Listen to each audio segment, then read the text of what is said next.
All right, sports fans, how's everybody out there doing? William Martin coming at you one more time here on YouTube with another edition of the 300 Pounds of Sports Knowledge Podcast. Now, if anyone expected New York Mets team owner Steve Cohen to come out today and publicly criticize his general manager Billy Epler or field manager Buck Showalter, then you just wasted your time paying attention to the billionaire's presser. It's no secret that the Mets, who have Major League Baseball's highest payroll this year at well over 300 million, have arguably been the biggest underachiever this season in the league, as it's evident by their record of 36 and 43, which they entered play with today. The Mets entered play today in fourth place in the National League East, as they're 16 and a half games behind the first place Atlanta Braves and 8.5 games out for the final wild card spot. Now, many in the New York media, as well as some Met fans, have been calling for Cohen to fire either Epler or Showalter or both. Now, Cohen recently backed publicly both Epler and Showalter, and he reiterated that today at his press conference when he said that his GM and manager will be in Flushing through the season no matter what. Cohen also let his team know that it's time for them to pick it up on the field, saying that, quote, all is not lost yet, but it's getting late.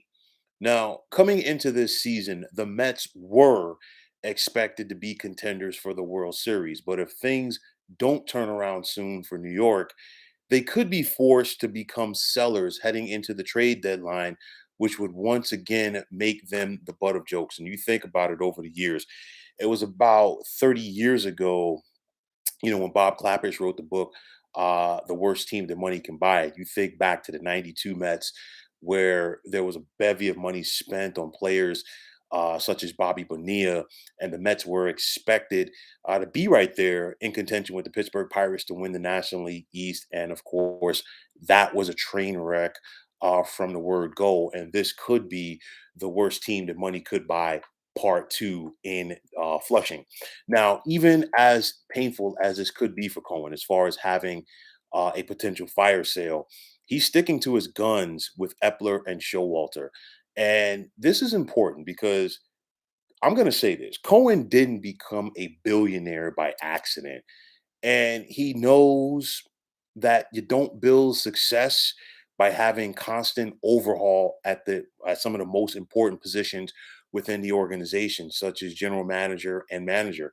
You're not going to sit up there and start switching your GM every 2 or 3 years, because if you are doing that, that means you didn't do your due diligence in the first place. And I mean, let's go back to him hiring Epler. This was after a lot of people either declined to come work for the Mets, or they were not given permission from their respective teams to interview with Cohen. And bottom line is, he had to go out there and ultimately get Billy Epler. Now, I'll say this: fire Epler and get who? And this is the thing: a lot of people want to see some changes made for the Mets. They want to see people held accountable. But okay, you go out there and fire Billy Epler. Okay, fine. Who are you going to get to run the front office?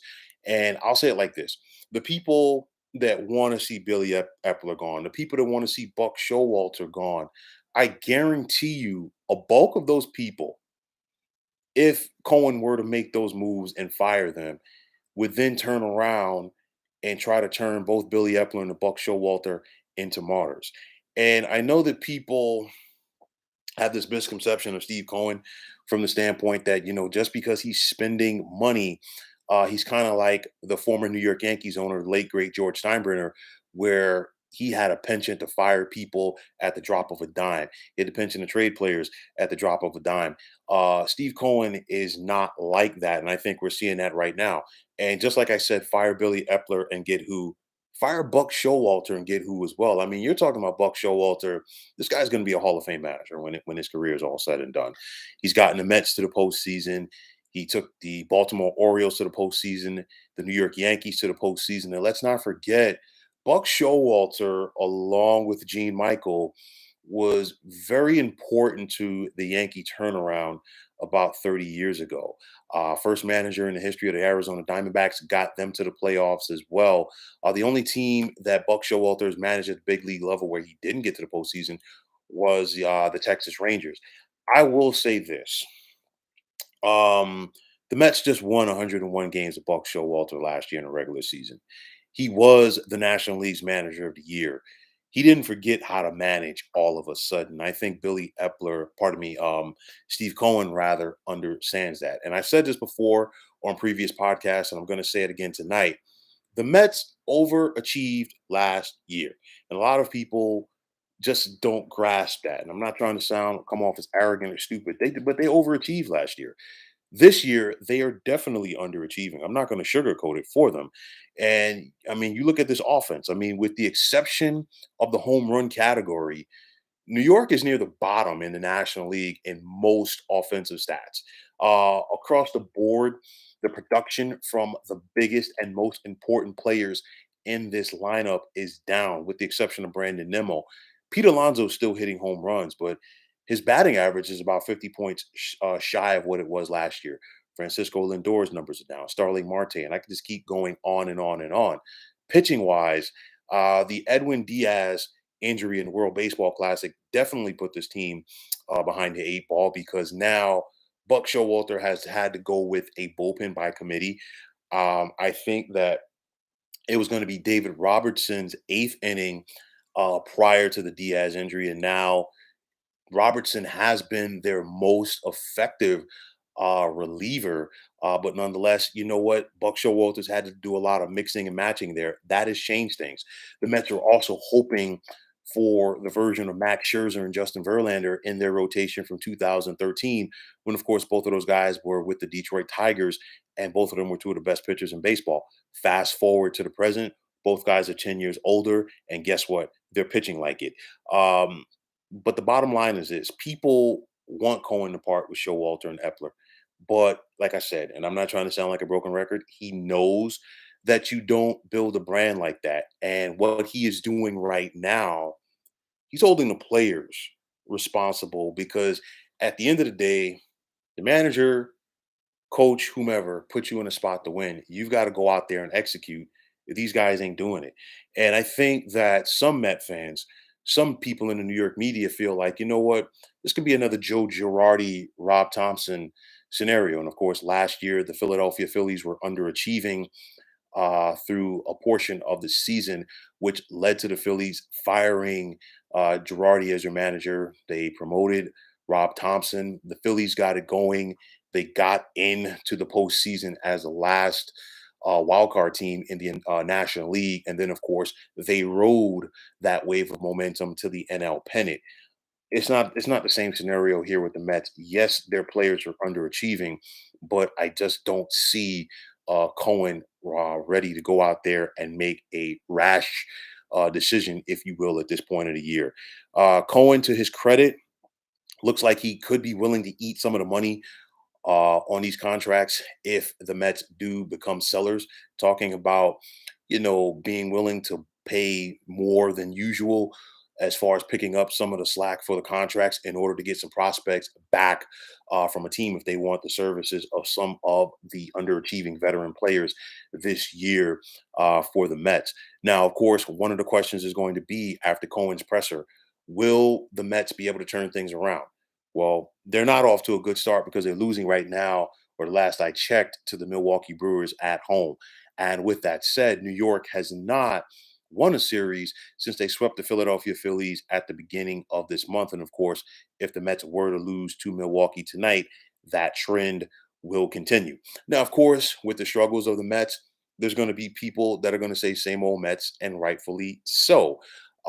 And you think about the culture change that Steve Cohen talked about upon initially purchasing this team. It takes time. You can't just go out there and flip the switch and all of a sudden have an organization that has been accustomed to losing for so long and think that things are going to change. It's not just about who you put on the field, it's also who you put in the front office, and it's going to take some time. I know that Cohen wants to have a World Series championship in within his first 5 years of ownership. It's easier said than done. It takes some time. Look at how long that it took the Dodgers pardon me, current ownership group to get a championship, after spending the money, after consistently getting to the postseason, and they finally got there in 2020. You think about Mark Cuban, the owner of the Dallas Mavericks and the NBA.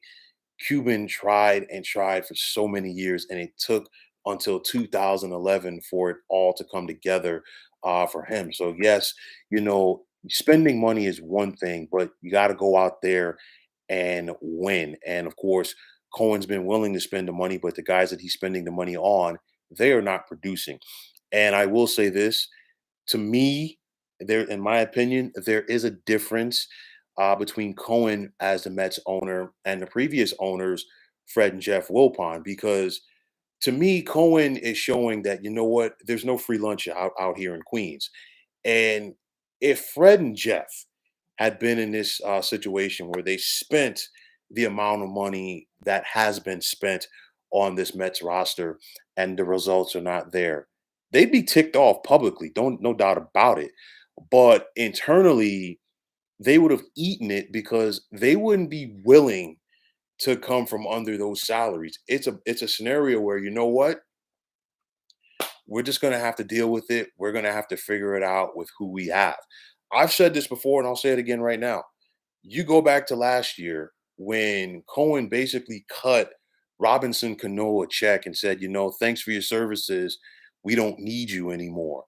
If Fred and Jeff Wilpon had still owned the Mets, Robinson Cano not only would have still been on the roster, Robinson Cano would have still been the Mets' everyday first baseman, even in spite of the fact that you could clearly see that his skills had diminished. So I think that's the biggest difference right there.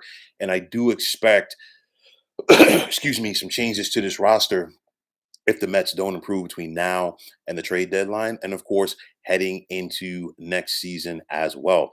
Now, will the Mets be active in free agency over the winter? Absolutely. I think win or lose, excuse me, you can expect the Mets to be active.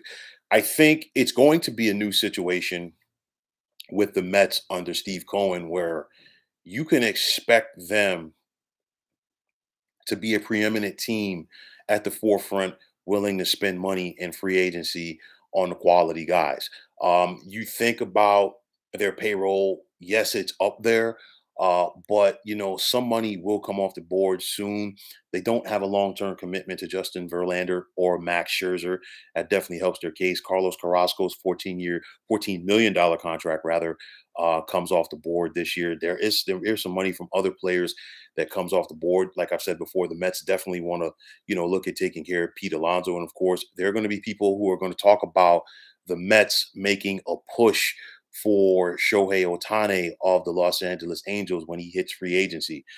I'll say it like this. I think the teams, and I might have said this before, but the teams that are going to be in on Shohei the most, obviously the Angels, his current team, the Los Angeles Dodgers, and I also expect the New York Mets. Now, one would say the New York Yankees, but I just don't see the Yankees doing it due to their commitment and how they're stuck rather with the contract of John Carlos Stanton, and not to mention they just paid Aaron Judge a king's ransom last year. Also, I would expect the San Francisco Giants to be in on Shohei as well, due to the fact that this is a team that is lacking a star right now. We saw them go out there; they thought they had a commitment from Carlos Correa last offseason until Correa failed his physical. Of course, went to the Mets, failed his physical as well. That was a bullet that the Mets dodged, and he ended up going back to the Minnesota Twins. But nonetheless, with Shohei, I do expect them to be in on the sweepstakes as well. However, in regards to Shohei, I will say this. I don't see a scenario where an owner is going to offer Otani more money than Steve Cohen will. That's not saying that Otani will sign with the Mets, but nonetheless, I do expect him to be in on Shohei as well as some of the other prominent free agents that are expected to be on the market next year. But nonetheless, Cohen held his presser today. I am not surprised that he backed his GM as well as his manager. But the bottom line is the Mets have been abysmal this year. There is no way to sugarcoat it. Let's see if between now and the All Star break, they can pick it up because I think between now and the break, this is going to be a very pivotal and telling point for this team as far as what they are going to do prior to the trade deadline, whether they're going to be buyers or sellers. Looks like the Mets are going to come up short tonight at home versus Milwaukee. But then after that, the Mets will host the San Francisco Giants, a red hot San Francisco Giants team for 3 this week before they finish up with 6 on the road, 3 in the desert against the Arizona Diamondbacks, and then 3 more in the 619 against the San Diego Padres. So if the Mets continue to limp into the All-Star break, and we're talking about a team that is possibly 10 or 12 games under 500, I guarantee you it won't be long before some guys are going to get their walking papers in Flushing. Not the way that Cohen, the Mets, or this fan base expected this season to be at this point. It is what it is, and it might be time to push the reset button rather quickly in Queens. So, folks, that is going to wrap it up. And as always, I want to take this time out to thank you for tuning into the 300 Pounds of Sports Knowledge podcast here on YouTube. I want to take this time out to thank all of you fine folks out there for tuning in. And if you have not already, please feel free to subscribe to this channel. Now, if you're on Twitter, please feel free to follow me at 300 Pounds of Sports. And like I always say, if you follow me, it will be my pleasure to follow you right back. There's also the sports discussion group on Facebook at the Sports Depot 365. Now you can check it out. Drop a line and be a part of one of the better sports debating sites going on social media. So once again, fine folks, my name is William Martin, and I'm signing off. And I'm saying take care and have yourselves a wonderful day.